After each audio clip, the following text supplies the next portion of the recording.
Il était une fois, au cœur des montagnes de grand froid,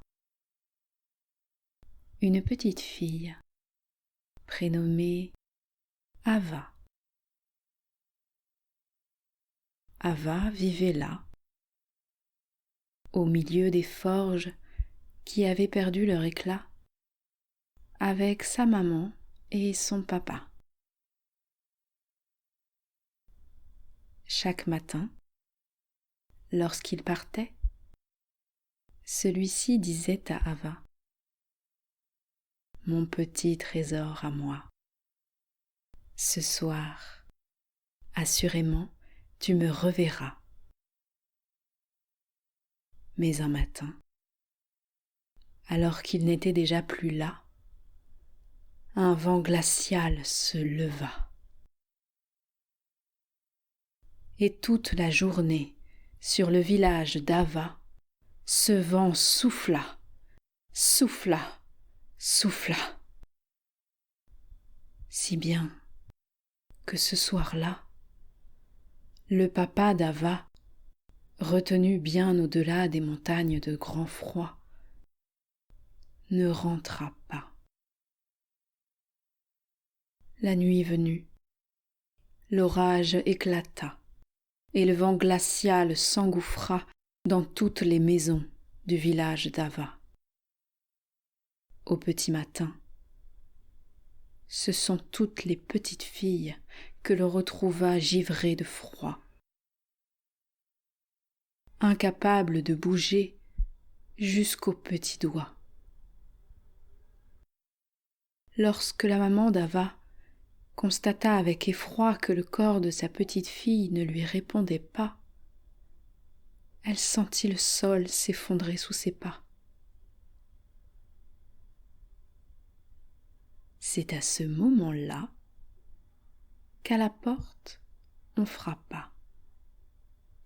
Un lézard bavard s'y présenta. « Bonjour, chère maman d'Ava. J'ai entendu chez vous comme un grand fracas.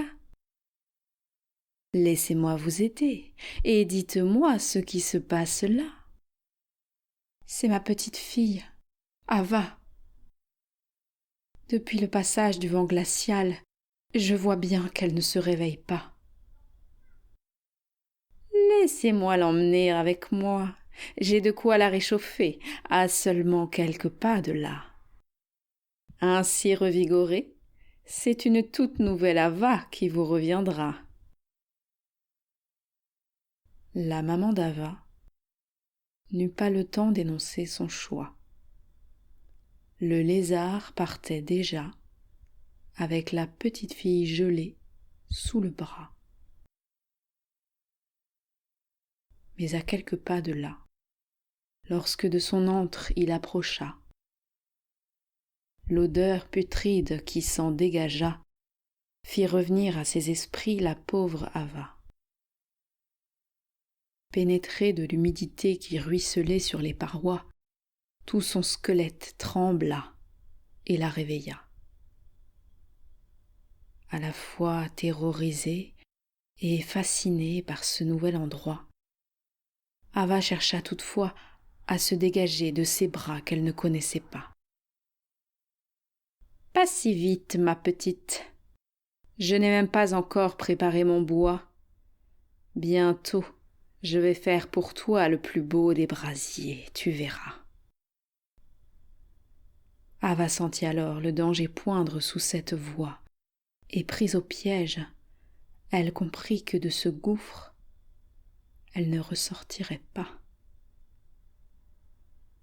Toutefois, lorsque le lézard cracha sa flamme pour allumer le tas de bois, aucun foyer ne s'alluma. Ava, soulagée de voir échouer le scélérat, crut tout danger éloigné de là. Mais le lézard, dans tous ses états, se retourna vers Ava. « Ah, toi et ton froid, c'est à cause de vous que je n'y arrive pas. Mais tu ne vas pas t'en tirer comme cela. Reste ici, ne bouge pas. Tu vas attendre avec moi que cette flamme à nouveau rougeoie. » Un immense sanglot éclata alors dans le corps d'Ava. Une larme de ses yeux s'échappa, et jusqu'au bas d'un ravin coula, coula, coula. Elle arriva enfin jusqu'au flanc d'un divin basilic qui sommeillait là. Il reprit conscience et s'alarma. Tss. Bavard Lézard a capturé une nouvelle proie. Vite, vite. Il se faufila pour remonter jusqu'au gouffre où sanglotait Ava. Et se rapprochant de son oreille, il lui glissa tout bas. Tss. Bel enfant, ne pleure pas. J'ai une solution pour toi. Va dire à ce renégat qu'à condition qu'il ne te retienne pas, pour lui, tu ramèneras les étincelles d'un feu qui chatoie. Entrevoyant l'issue offerte par cette petite voix, Ava sur ses 2 pieds se releva et devant le lézard se planta bien droit.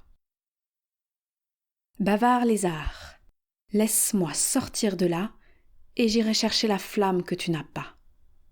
Promis, je reviendrai te la donner une fois que je l'aurai avec moi. Croix de fer, croix de bois. Emmène donc ton froid loin de là, et reviens-moi quand tu auras avec toi une flamme qui rougeoie. Mais je te préviens, si jamais je vois que ta parole ne tient pas, je te poursuivrai jusqu'au dernier de tes pas. Ava voulut s'écrier de joie, mais quelle ne fut sa surprise quand à sa sortie de l'antre se dressa une barrière des larmes que chacune des petites filles détenues ici un jour pleura. Par un dernier effort de ses bras encore froids, Ava les repoussa et créant une fente s'y fraya. Émue de sa libération, Ava, enfin sortie du gouffre, sauta de joie. Humant l'air frais, se laissant griser par la chaleur du dehors, Ava, tout en avançant, se dissipa, et sa mission, progressivement, elle oublia. Jusqu'au moment où, patatras, au croisement de 2 chemins, Ava buta sur une pierre et trébucha. Tombée la tête la première, elle s'étendit complètement à plat. Le divin basilic, témoin de son embarras, fit de nouveau entendre sa voix. Tss, bel enfant, ne te souviens-tu pas de la parole que tu as laissée derrière toi ? Relève-toi, reprends ta route, et de toute distraction prémunis-toi, si tu ne veux pas trébucher une nouvelle fois.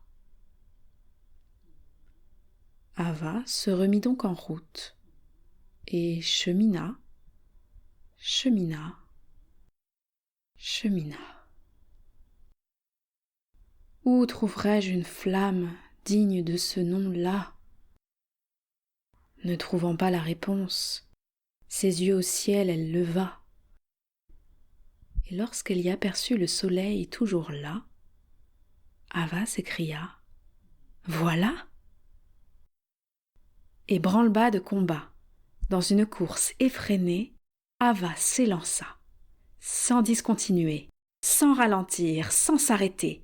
Sa quête pourtant n'avança pas.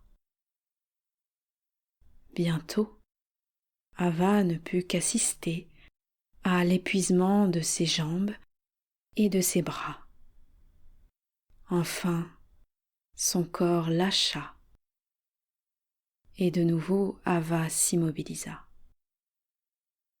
Le divin basilic, témoin de son pauvre état, fit de nouveau entendre sa voix. Tss, bel enfant, tu n'as pas à courir comme cela. Le monde des astres est loin de toi. Tu aurais beau courir encore 1000 fois, atteindre le soleil tu ne pourrais pas. Relève-toi, reprends ta route et mesure-toi à un élément bien plus proche de toi. Ava s'interrogea. Que veut-il dire par cela? J'ai beau regarder tout autour de moi, je ne vois pas. Ava réalisa à ce moment-là qu'un élément qu'elle ne voyait pas, elle pouvait pourtant le sentir entre ses doigts, exactement comme la légère brise qui à cet instant se leva. Elle se souvint dans ces mots-là de l'histoire des forges que maintes et maintes fois son père lui conta. Mon petit trésor à moi, sache qu'un seul souffle pour ranimer les braises toujours suffira. Ava construisit alors une jolie boîte en bois, juste ce qu'il fallait pour que la brise y entrât. Fière de sa trouvaille, Ava retourna sur ses pas pour retrouver l'antre du lézard ingrat. Sentant sa boîte en bois petit à petit perdre du poids, elle l'ouvrit pour vérifier que la brise était toujours là. Malheur, ce n'était plus le cas. Ava, foudroyée, s'effondra.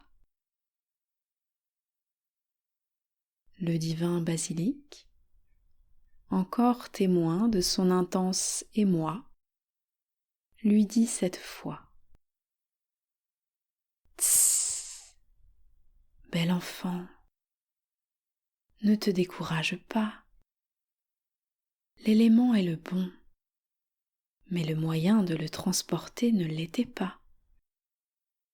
Relève-toi, reprends ta route avec patience, et tu verras, si tu ne t'arrêtes pas là, il se présentera bientôt à toi. Ava, démunie et fatiguée, n'y croyait pas. Elle soupira tout son désespoir, mais au lieu de souffler, sa respiration siffla.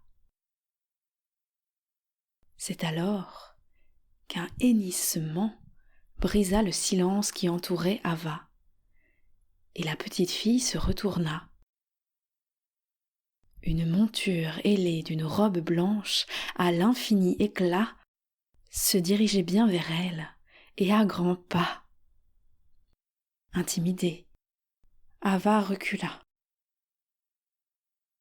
se rendant toutefois compte que sa chance ne se représenterait peut-être pas. Ava fit un geste vers la monture, qui à son tour brusquement s'arrêta. J'ai l'impression qu'elle ne s'apprivoise pas comme cela. Quelle sera la bonne voie pour établir le contact entre elle et moi? Ava se mit à réfléchir et rapidement renonça. Elle eut bien raison, car ce ne fut pas sa tête, mais bien son corps qui la guida. Écoutant la respiration de l'animal, son propre souffle s'harmonisa. Ainsi au diapason, un fil invisible entre les deux êtres se tissa. Ava se rapprocha de l'animal, dont la robe brillait avec encore un peu plus d'éclat. Enfin confiante, Ava se hissa sur sa croupe et le chevaucha. Dès cet instant-là, Ava sut que le chemin du retour commençait et ne s'arrêterait pas. Sa nouvelle monture au gouffre la ramena. Sans même descendre de son dos, Ava assista à la flambée du tas de bois lorsque le souffle émis par ses mouvements ailés se diffusa. Sa promesse honorée, Ava ne s'attarda pas en cet endroit et vers son village des montagnes de grand froid se dirigea. Arrivée devant sa maison, à sa maman et son papa, elle s'adressa. « Maman, papa, c'est bien moi. J'ai grandi et je suis maintenant la cavalière du vent, Avela. Avela sur sa monture parcoururent ainsi les sommets et les contrebas des montagnes de grand froid.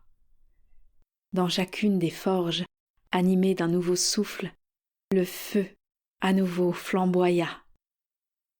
Chacune des petites filles gelées s'y réchauffa. Chacune d'elles sut dès lors maintenir le feu vivant et n'eut plus jamais à lutter contre le froid.